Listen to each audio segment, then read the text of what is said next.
Hai, selamat datang di channel Johnny Austor dengan saya Agus. Saya bekerja di IT konsultan di Jakarta sebagai software developer.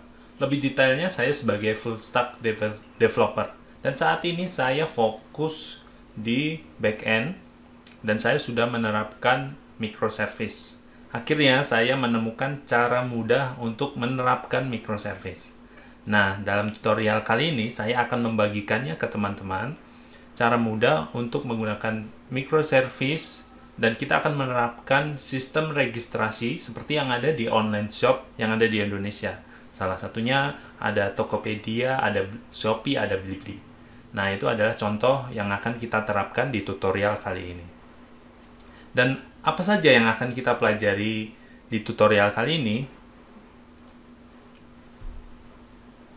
Yang pertama, kita akan membuat REST API. Dan yang kedua, kita menerapkan konsep API call. Itu adalah interaksi antar service. Lalu yang ketiga adalah menerapkan konsep event driven menggunakan message broker, di mana kalau kita menggunakan API call itu pasti akan membutuhkan waktu. Nah, saya contohkan itu menggunakan email service. Nanti lebih detailnya akan di video berikutnya. Nah, untuk yang keempat, kita akan membuat sebuah service registry sebagai load balancer.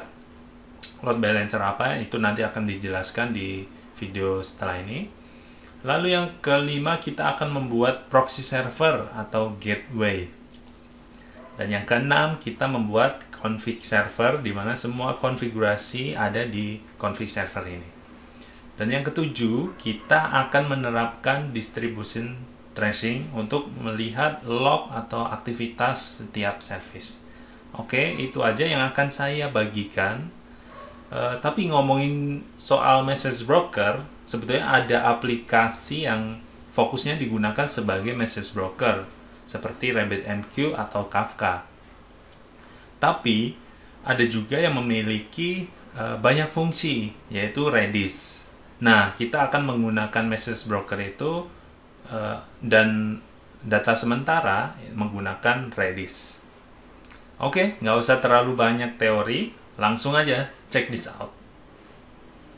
Kali ini saya akan menjelaskan apa yang akan kita buat menggunakan microservice. Seperti yang kalian lihat di layar ini, kita akan membuat 3 service dan ada beberapa database menggunakan Redis dan Postgres. Tapi sebelum detail ke sini, saya ingin menunjukkan kepada teman-teman, di sini saya akan mengambil contoh online shop yang ada di Indonesia. Ini saya ambil contoh di Blibli, lalu ada Tokopedia, dan juga ada Shopee.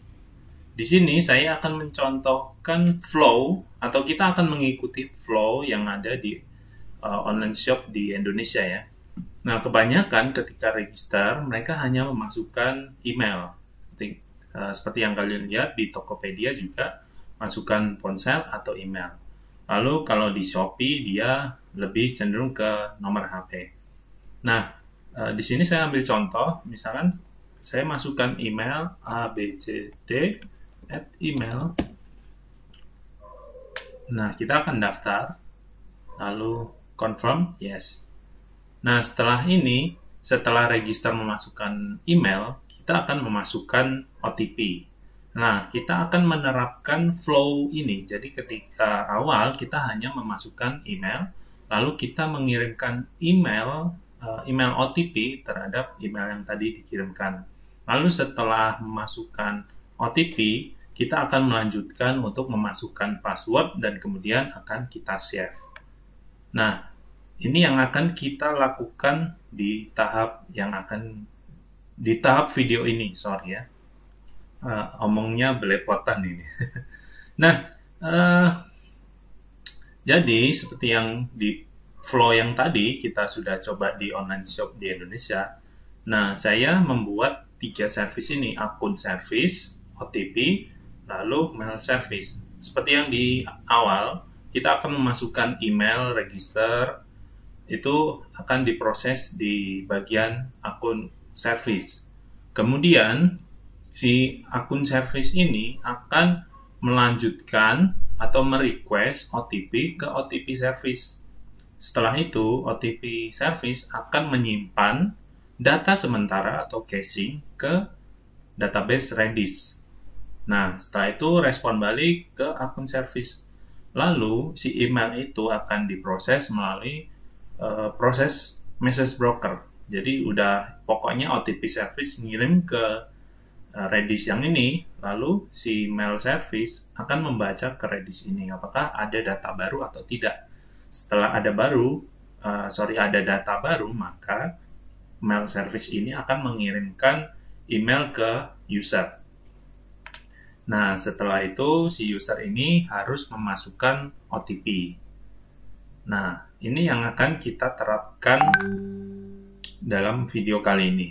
Tapi sebelum itu, kalian harus menyiapkan terlebih dahulu, yaitu Docker.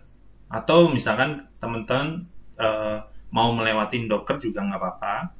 Misalkan sudah menginstal Redis atau Redis dan Postgre di lokal komputer kalian. Nah, kalau saya pribadi, saya akan menerapkannya menggunakan Docker. Docker itu akan untuk menyimpan Redis dan Postgres. Untuk menginstal Redis dan Postgres, kita akan melanjutkan di video berikutnya. Sampai ketemu di video berikutnya.